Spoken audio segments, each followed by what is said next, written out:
Hello, everyone, and welcome to New York Empoleon's Week 4 Team Builder of the PCL Season 4. We are here this week taking on Absolute and the Seattle Dragonairs. And if you have missed any of the content so far this league, this season, or the PBAL, which is going on simultaneously and is actually in the same week as we are uploading Friday, Saturday, and Sunday for all this stuff, definitely check out the playlist of all of the stuff, which is constantly updated. I keep that updated every week, so all the team builders, all the battles, draft analysis, everything will be there. If you want to, absolutely go check out my opponent, who is a wonderful person, and I am super excited to be battling him this week. So, we picked up a W last week with a banded Urshifu, and we're going to use another one this week.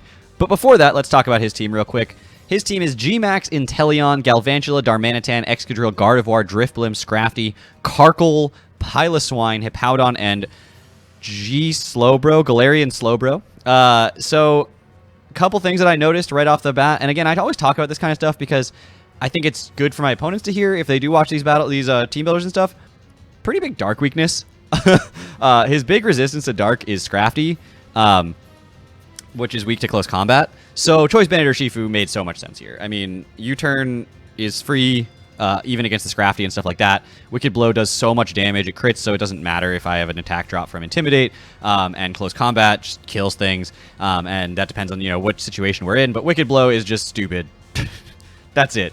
That's how I want to phrase that. Wicked Blow is just stupid. So we are going to be running a Banded Urshifu this week. It is going to be running a decent amount of speed. Jolly Natured, I do want to outpace Darmanitan, because Darm scares me, sort of where it's at. But this thing is just stupid strong. It really hits his entire team hard. You're going to hear a lot of me saying he has one resistance to a type, which is good for me because it means that I have attacks that can hit most things at least neutrally.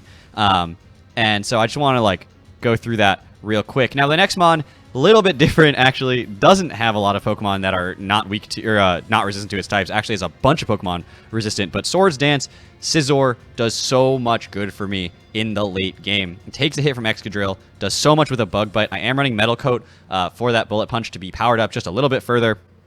Make sure I can pick up a KO on the Gardevoir. Scrafty can't intimidate, stall me, and doesn't scare me that much. Piloswine is setup fodder for me. Hippowdon doesn't threaten me very much. Galarian Slowbro, maybe if it has Flamethrower, could be scary, but otherwise not that scary. So his team doesn't like seeing Scizor. That being said, a lot of his mons do resist my moves, and I have to be really careful using this. It's sort of a late-game cleaner as opposed to anything else, but Swords Dance plus Roost could stop something like a burn coming from a Will-O-Wisp Gardevoir or something to try to catch this, because I just think this set has a lot of potential and can do a lot of damage to his team.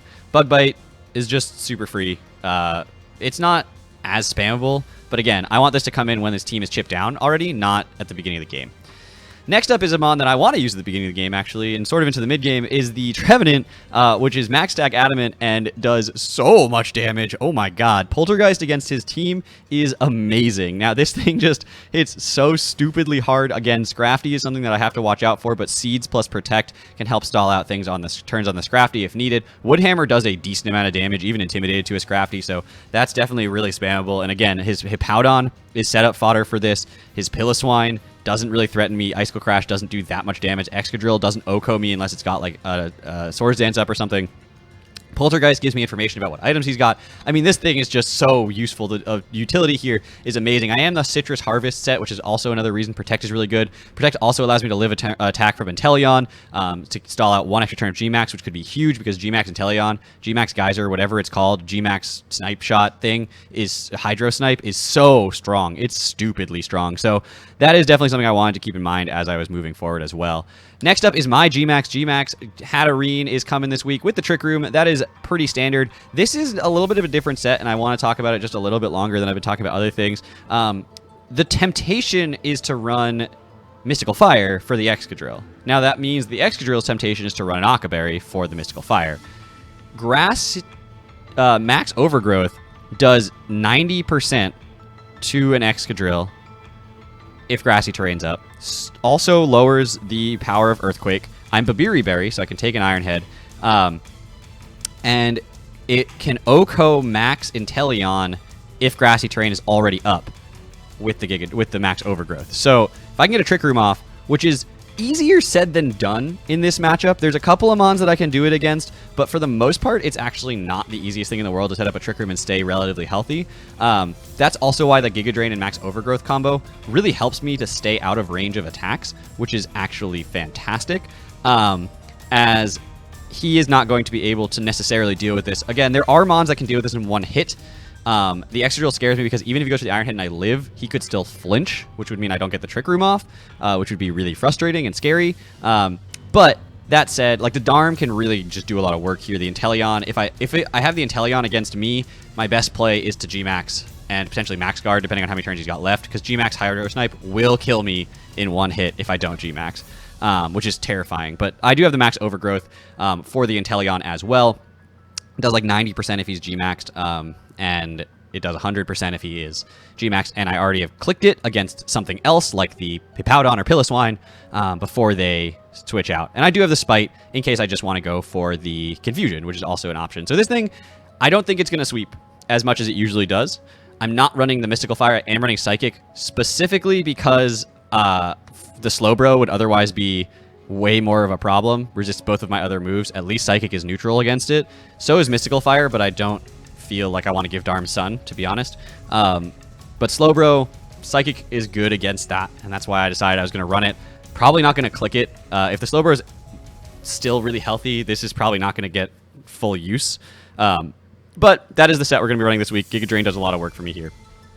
Next up is the other mon that is sort of a setup and win mon. It is Sub Nasty Plot, Hydro Pump, Thunderbolt, Rotom, Wash. The speed tier is really tough to work with. I am trying to outspeed the Gardevoir and Drifblim at base 80 with this. That is what I decided I think I was going to run, but it's definitely not going to like be able to sweep easily. It got to land Hydro Pumps to sweep, first off, which is always scary. But his team does not have a switch into it. Literally, his entire team is either weak or neutral to one or both of its stabs. And his only resistance to water is Inteleon, which that's fun, and we'll talk about that in a minute. But Nasty Plot, Hydro Pump can OHKO basically his entire roster. And if I can get behind a sub, again, against something like the Hippowdon, maybe going for a Toxic, against the Piloswine, going for like Rocks or Toxic or something, and then Nasty Plot from there and stay behind the sub, this thing is going to do so much work. It's going to be incredible. So that's sort of the game plan with the Rotom. Can be early game, more likely going to be like early mid game. Probably not going to get a full sweep, but maybe get a lot of damage off. And again, it's going to come down to whether or not I land Hydro Pumps. And lastly, we have the Mono Water Attack Liquidation Araquanid. It has webs, which can really help my team a lot if I can get them up. Reflect is mostly there because after Sticky Web, there's no move I need to click. Liquidation does enough to his entire roster. At 2 shots Inteleon before it G-maxes. It's his only water resist, as I said before. So, 2 shots everything on his entire roster. And so Reflect is nice, I guess, for the Excadrill. I'm Charty Berry to take a Rock Slide from that so that thing is completely hard-walled by this. But Stockpile gives me +1 special defense and +1 defense, which is, I guess, useful. And Reflect is good for my team, I guess. Those seem like the most viable options in that last slot, but there really legitimately wasn't any other move that I wanted. The only other consideration was like Mirror Coat for Inteleon, because Max Airstream doesn't quite kill from full, but I doubt this thing's going to be at full, so I decided it wasn't really worth it, and more often than not, it's not going to be able to get it off, so might as well go with those. I'm probably not going to click Stockpile. I might click Reflect, and the first 2 moves I definitely want to click. I mean, I definitely want Sticky Webs up at some point, and I definitely want to be able to spam water-type attacks. And that is the team this week, so hopefully it works. We are just going to be rocking out with those 6, and we will see you guys back here tomorrow with that battle. It's going to be a fun one, though. I'm really excited. So thank you all so much for watching. Take care, everybody.